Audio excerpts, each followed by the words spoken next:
Bonsoir, le Marigot vous salue et revient pour une promesse sur la lecture de Luc le Lièvre et Bouquilienne.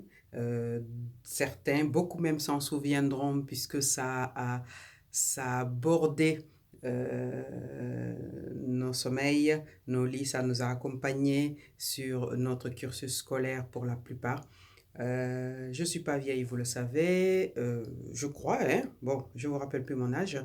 D'autres personnes, des frères, des sœurs, des cousins, des parents, bah, des amis, des connaissances de tout horizon s'en rappelleront également.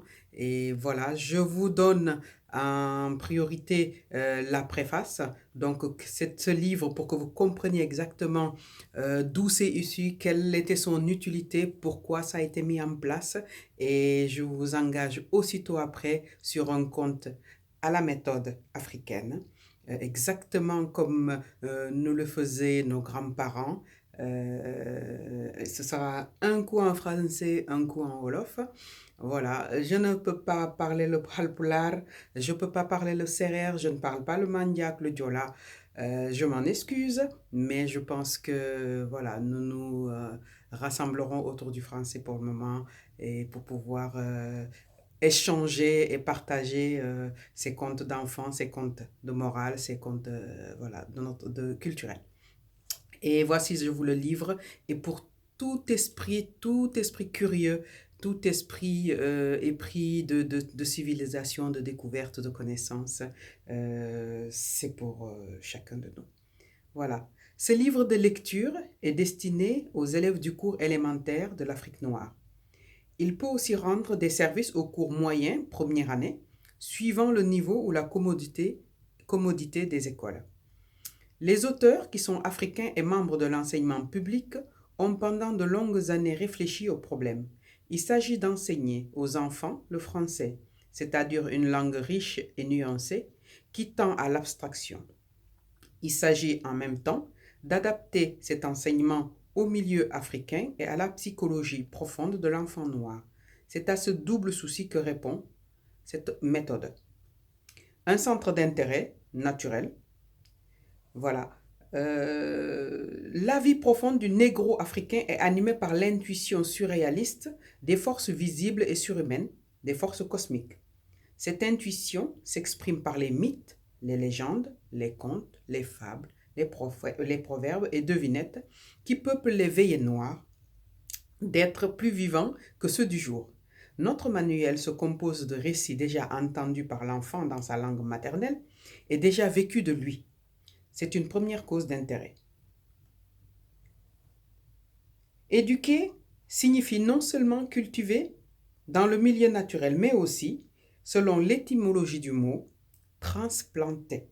C'est très important parce que cette méthode est issue de la postcolonisation.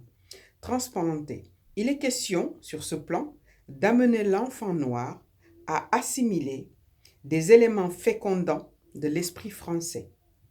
Comme dans les récits contemporains en langue indigène, nous intégrons, nous assimilons, prudemment il est vrai, des objets et des techniques de civilisation européenne.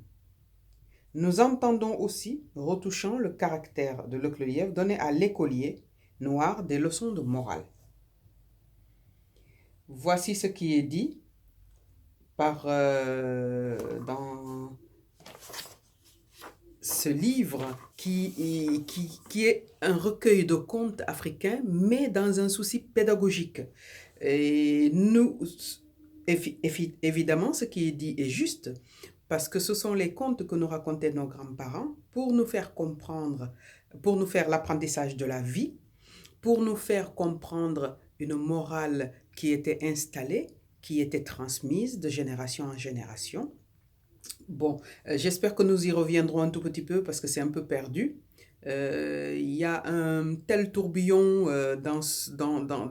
actuellement que je pense toutes les couches sociales, toutes les couches culturelles sont impactées. Et il serait bien que nous revenions un peu sur des temps de sécurité psychologique, de bien-être physique et mental pour que nous puissions transmettre le mieux possible aux futures générations et leur donner mieux que ce qu'on a eu. Vous voyez là, c'est dans l'ambiance, hein. Vous voyez, il y a un peu il y a donc de la pénombre, il y a des lumières, donc des bougies qui sont allumées un peu, comme à l'époque. Où, au moment où je vous parle, cette ambiance-là, c'était l'ambiance où il n'y avait pas encore l'électricité partout. Il y avait des zones d'ombre, voilà, des zones isolées où il n'y avait pas encore le raccordement, ou s'il y en avait, c'était que pour quelques heures, hein. Souvent, c'était en début de soirée pour que tout le monde puisse manger, faire ces différentes actions religieuses, culturelles ou scolaires avant que la lumière ne s'éteigne et que tout le monde soit allumé par une bougie, par une lampe tempête, comme nous appelons ça, avec du pétrole, avec tous les risques que cela suppose exactement. Et aussi les lampes torches. Figurez-vous que là, j'ai un téléphone qui fait office de lampe de torche. Alors qu'avant, nous avions une espèce de de gros outils sympas. J'en ai encore parce que je les collectionne, hein. Ça fait partie d'une histoire, d'un passé. Mais là, j'ai pas les piles. Donc, je mixe un tout petit peu une ambiance du passé et avec bah, les outils très performants actuels de notre époque. Et voilà, on va attaquer la lecture. Celle-ci, je l'ai choisie juste sur une petite psychologie qui montre aussi, en plus de l'intelligence, beaucoup d'humilité, hein, et surtout, le rassemblement, toute espèce confondue, vous allez comprendre. Il s'agit du plus jeune animal. C'est le titre. Léeboon, léppoon. Amoon na fi daanaan. Noonu la ko sañu waajur yi doon waxe di ñu waxal. Il était une fois, dans un temps lointain. C'est exactement ça. Once upon a time. C'est aussi ça. Donc, il était une fois. C'est au temps où les animaux de la brousse aiment à se réunir pour causer et discuter de leurs affaires. Certains jours, ils se rassemblent sous l'arbre des palabres pour désigner le plus jeune animal. Oncle Gaïndé préside la séance. On connaît le plus fort de tous les animaux. C'est Gaïndé, le lion, le roi de la brousse. On connaît le plus vieux. C'est Mam Niaï, l'éléphant. On connaît aussi le plus malhonnête et le moins intelligent. C'est Boukilien. Mais on ne connaît pas le plus intelligent. Tout le monde veut passer pour le plus intelligent de tous les animaux. Oncle Gaïndé le lion dit: si nous connaissons le plus jeune d'entre nous, nous connaîtrons en même temps le plus intelligent. Alors ceux qui croient être les plus jeunes lèvent la main pour demander à dire la date ou l'époque de leur naissance. Moi, je suis né l'année de la grande sécheresse, c'est-à-dire il y a 3 ans, déclare la biche. Moi, je suis né il y a 3 lunes, affirme le chacal en dressant ses oreilles pointues. Et moi, dit le singe en se grattant. Bah, tenez, je viens de naître. Tout le monde applaudit et le singe se croit vainqueur lorsqu'une voix crie du haut d'un arbre. Attention, attention, je vais naître. Un peu de place pour me recevoir. Et voilà le lièvre, lâchant la branche à laquelle il s'est accroché, tombe au milieu des animaux étonnés. Tout le monde reconnaît là que le lièvre est en effet le plus jeune, puisqu'il vient de naître au milieu de la discussion. Donc il est reconnu en même temps comme le plus intelligent.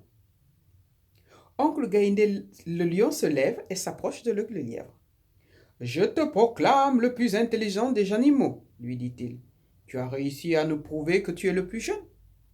Tu n'es peut-être pas vraiment le plus jeune, mais ton intelligence est supérieure à celle des autres. Voici une histoire qui, je l'espère, vous plaira. vous ramènera un tout petit peu en arrière pour ceux qui ont vécu cette époque-là, vous amènera un peu de découverte pour les plus jeunes et pour tous les étrangers qui tendent à connaître, qui s'intéressent à la civilisation et aux cultures africaines. Voici une approche ouverte pour une meilleure collaboration dans le futur, d'égal à égal. Voilà, c'est le Marigot qui vous dit bonsoir, qui vous a mis dans l'ambiance et qui continuera parce que, voyez-vous, il y a beaucoup de pages sur ce livre et je vous le conseille également. Il est excellent.